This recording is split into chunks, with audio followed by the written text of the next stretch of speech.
Bismillahirrahmanirrahim. Assalamualaikum warahmatullahi wabarakatuh. Alhamdulillahirabbil alamin. Wassalatu wassalamu ala asrofil anbiya'i wal mursalin wa ala alihi wa ashabihi ajmain ma'bad. Saudaraku sekalian, pada kesempatan kali ini saya ingin menyampaikan berkenaan dengan bulan Muharram, karena pada hari ini bertepatan dengan bulan Muharram. Banyak saudara kita yang memperingatinya dengan berbagai macam bentuk ataupun cara.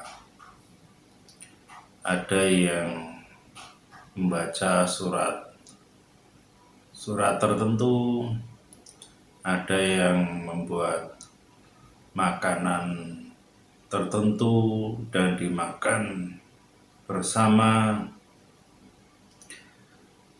Ada pula yang memandikan benda-benda pusaka,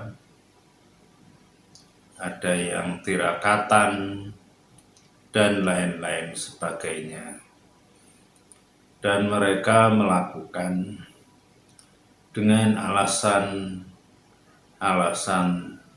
tersendiri. Tapi kalau kita mencoba melihat dari sisi agama Islam itu sendiri, ada apa sebenarnya tentang bulan Muharram yang juga kalau di Indonesia dikenal dengan bulan Suro, dan bahkan ada hari tertentu yang mungkin dispesialkan. Dan yang saya tahu, kalau nyinggung bulan Muharram, memang ada di dalam sebuah hadis bahwa ada 4 bulan yang disucikan, yaitu bulan Zulkaidah, Zulhijjah, Muharram, dan Rajab. Di dalam sebuah hadis diterangkan seperti itu. Kalau di dalam Al-Quran juga diterangkan, ada di dalam surat At-Taubah ayat 36 yang menjelaskan bahwa ada 4 bulan yang disucikan. Tidak disebutkan bulan apa, tapi ada 4 bulan itu. Dan hadis tadi merincikan, menjelaskan bulan yang dimaksud. Garis besarnya seperti itu. Jadi memang salah satu bulan yang disucikan yaitu bulan Muharram tadi. Kemudian di Indonesia terkenal dengan istilah bulan Suro. Bahkan bulan itu di sebagian masyarakat Jawa, orang Indonesia itu semacam dikeramatkan, dimuliakan dengan alasan-alasan tertentu. Dan persoalan namanya berubah jadi suro tadi, kalau kita coba telusuri, karena itu kalau tidak salah ya dari asal kata asaro, dari bahasa Arab yang artinya 10. Jadi kalau dijelaskan lagi berarti tanggal 10 Muharram atau 10 Suro tadi itu ada kekhususan lagi. Jadi kalau tadi bulan Muharram atau yang dikenal bulan Suro di Indonesia itu memang termasuk bulan yang disucikan. Di antaranya kalau zaman Rasulullah itu diterangkan ya waktu bulan yang disucikan itu tidak boleh berperang. Kalau tidak salah seperti itu.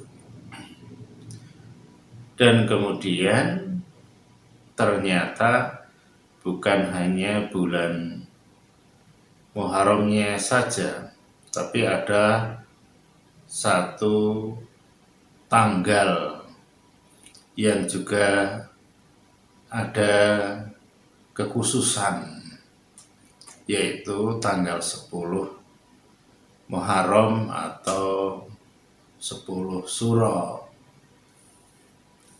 Kenapa seperti itu? Ternyata ada beberapa keterangan dari hadis bahwa tanggal 10 Muharram atau Suro tadi ada kejadian-kejadian yang sangat penting yang itu dianjurkan bagi umat Islam untuk berpuasa pada 10 Suro tadi. Kejadian-kejadian itu ya ada beberapa, tapi yang diantaranya yaitu ketika Nabi Musa selamat dari kejaran Fir'aun dan bala tentaranya. Kemudian juga bertepatan juga dengan ketika Nabi Nuh alaihissalam selamat dari air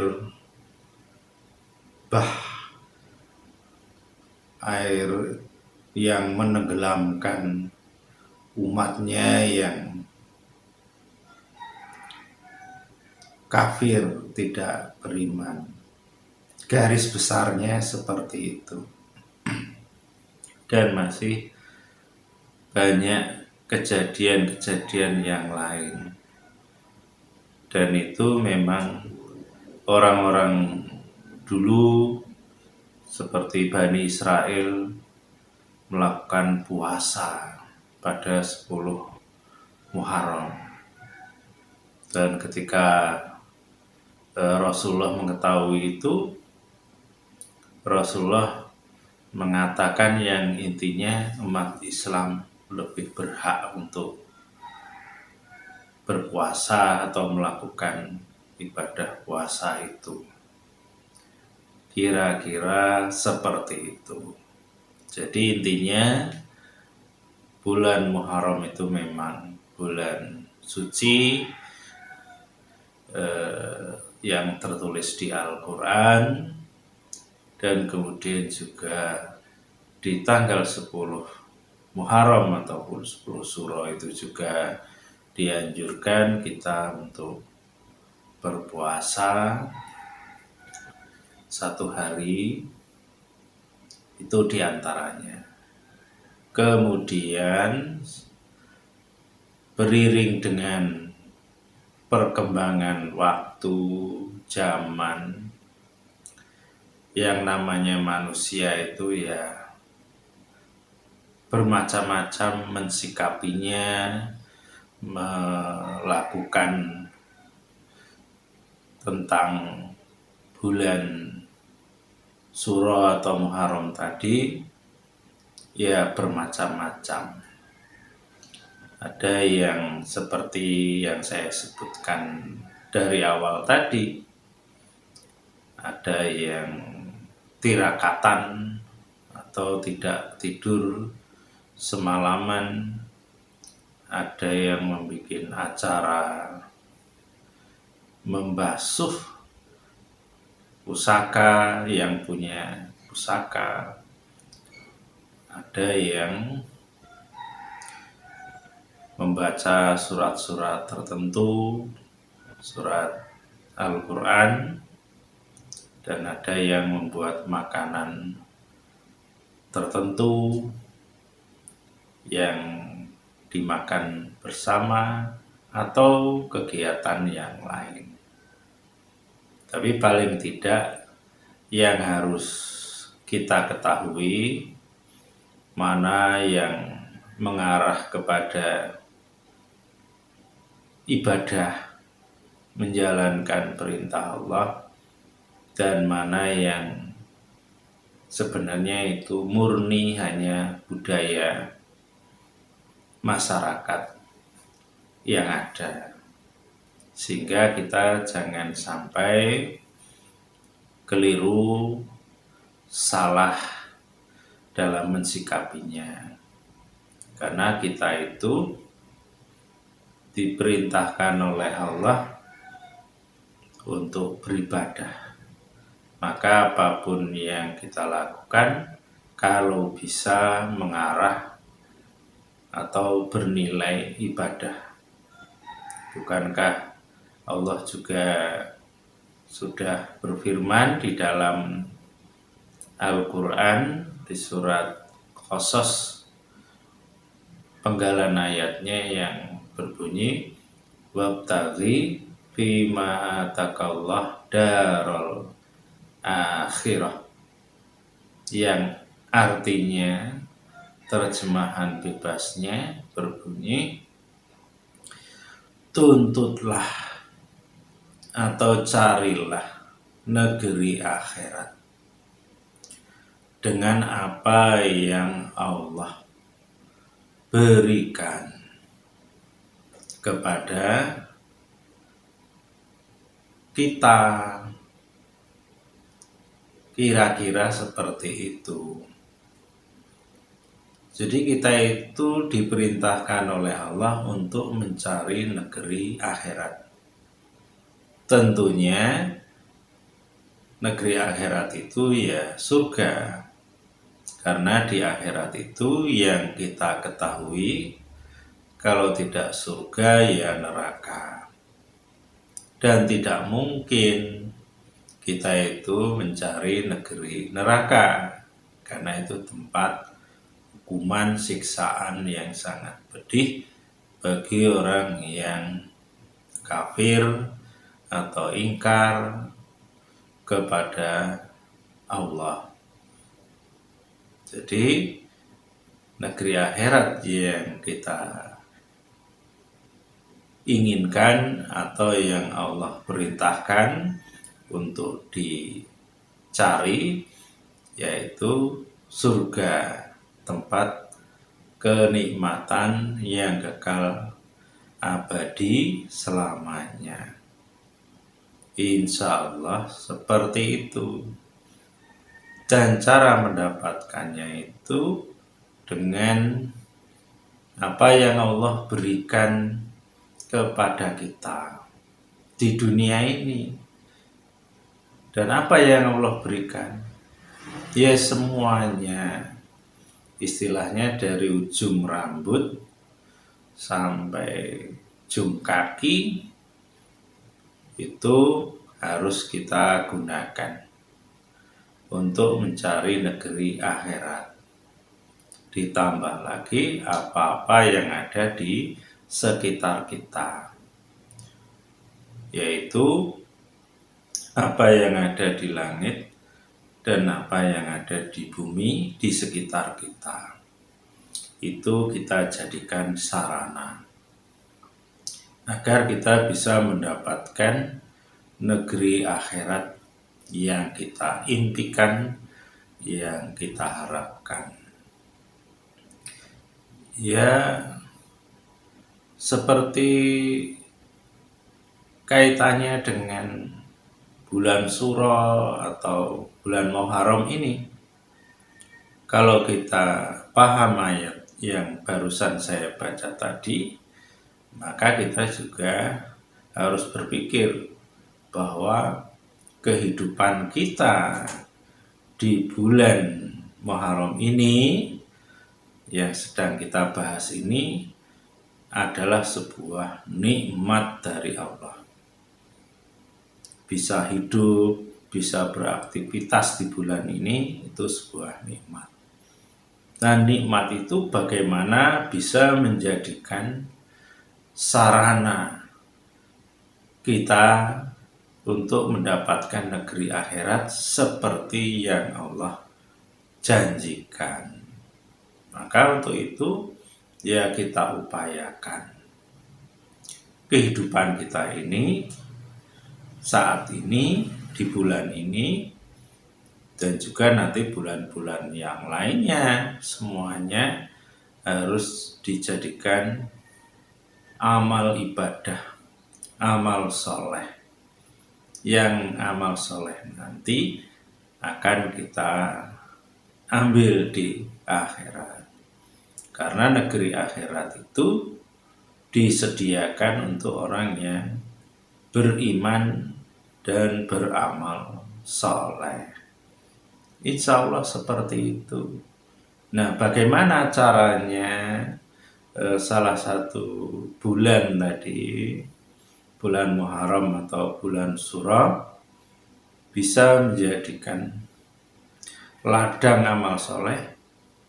Ya tentunya apa yang Allah berikan pada kita itu kita gunakan sebaik-baiknya untuk beramal soleh. Dan tentunya juga bukan hanya bulan Muharram atau bulan Suro. Di bulan-bulan yang lainnya, di hari-hari yang lainnya, di semuanya, semua nikmat Allah, entah itu bentuknya fisik kita, entah itu bentuknya makanan, rumah, ataupun kesempatan hidup, semuanya harus kita upayakan menjadikan amal soleh. Insya Allah seperti itu. Jadi apa yang Allah berikan pada kita, paling tidak kita itu mensyukurinya. Kita masih hidup di bulan ini, kita syukuri. Kita masih bisa bernapas, kita syukuri. Alhamdulillah. Ya Allah, aku telah Engkau beri kesempatan hidup untuk memperbaiki diri, untuk menambah amal soleh, umpamanya seperti itu. Jadi semuanya paling tidak kita syukuri. Jadi kalau kita sudah paham seperti itu, maka menyinggung dengan bulan Muharram atau bulan Suro itu, ya tetap kita lakukan sesuatu yang baik, tapi tidak harus istilahnya mencuci senjata, pusaka, umpama harus makan makanan tertentu, harus tirakatan, harus pelaku yang lainnya, umpamanya. Itu ya tidak harus seperti itu, tapi bagi yang punya keyakinan, pemahaman bahwa itu begini, begitu, dan lain-lain, ya kita menghormati. Karena persoalan nanti benar atau tidak, kita bisanya mengucap wallahu a'lam, yang artinya hanya Allah lah yang tahu. Jadi kita belajar rendah hati dalam arti ketika kita itu beda pemikiran, pemahaman, ataupun menyikapi persoalan bulan Suro ataupun bulan Muharram, kita jangan merasa pendapatnya paling benar, paling baik. Tidak, karena itu bisa mengarah kesombongan. Jadi kita lebih baik ya merendahkan diri kita, bahwa kita juga belajar untuk menjadi orang baik. Dan persoalan beda nanti biarlah Allah yang nanti menentukan, mengadili di akhirat. Karena apa yang ada di dunia ini yang bermacam-macam keyakinan, agama, pemahaman, dan lain-lain, Allah Maha Tahu. Dan kalau Allah menghendaki semuanya sama, bisa saja. Tapi Allah ingin mengetahui hamba-hambanya itu mana yang dia itu baik, akhlaknya baik, dia tidak sombong, tidak merasa paling benar, dan tidak bersangka, menghormati perbedaan, dan lain-lain. Nanti Allah yang akan menilai nanti. Jadi kita cukup ya melakukan apa yang kita lakukan, itu sudah kita hitung-hitung baik buruknya, benar salahnya. Paling tidak kita juga sudah diingatkan oleh Allah di dalam Al-Quran yang bunyinya wala taqfu ma laisa laka bihi ilm, yang artinya jangan kamu itu melakukan sesuatu yang kamu itu tidak tahu ilmunya, tidak ngerti. Artinya kita itu diperintahkan oleh Allah melakukan sesuatu yang baik tentunya, tapi tahu ilmunya. Ya ilmu itu sebagai orang yang beragama Islam, ya patokannya Al-Quran dan hadis yang sahih. Dan itu harus kita ketahui.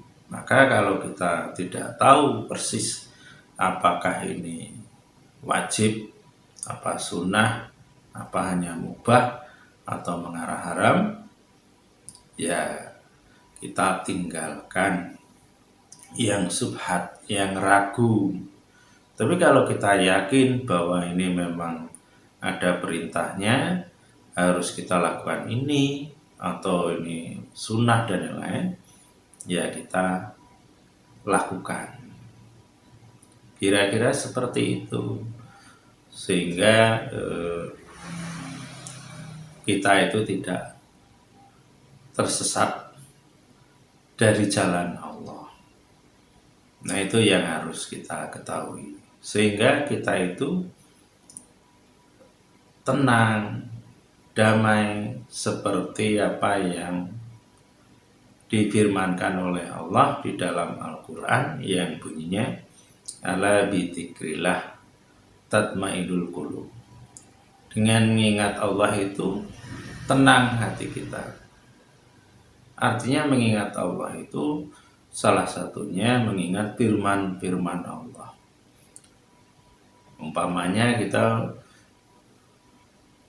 berpikir berkenaan dengan bulan Muharram atau bulan Suro. Ini ketika kita itu berpikir terus mengingat, Allah tidak menyuruh begini, ya sudah, tidak perlu kita lakukan. Allah menyuruh begitu. Kalau memang Allah menyuruh, ya kita lakukan. Dan seperti itu. Jangan sampai kita itu tidak punya ilmunya, melakukan sesuatu yang tanpa ilmu yang jelas, kemudian ketika ada saudara atau tetangganya yang lain tidak melakukan seperti apa yang dia lakukan, kemudian menyalahkan atau marah, jengkel, atau buruk sangka, atau mencela dan lain-lain, itu artinya orang yang seperti itu dia melakukan sebuah kesalahan berlipat. Sudah dia melakukannya tidak jelas kebenarannya, ketika orang lain tidak melakukan, disalahkan. Jadi bisa istilahnya itu sudah melakukan kesalahan yang lain. Nah itu jangan sampai kita itu seperti itu. Jadi ini penting bagi kita agar kita itu tidak salah di hadapan Allah. Nah, ini saja yang bisa saya sampaikan. Mudah-mudahan ini bermanfaat bagi kita. Kurang lebihnya saya mohon maaf kepada Allah. Mohon ampun. Akhir kalam. Assalamualaikum warahmatullahi wabarakatuh.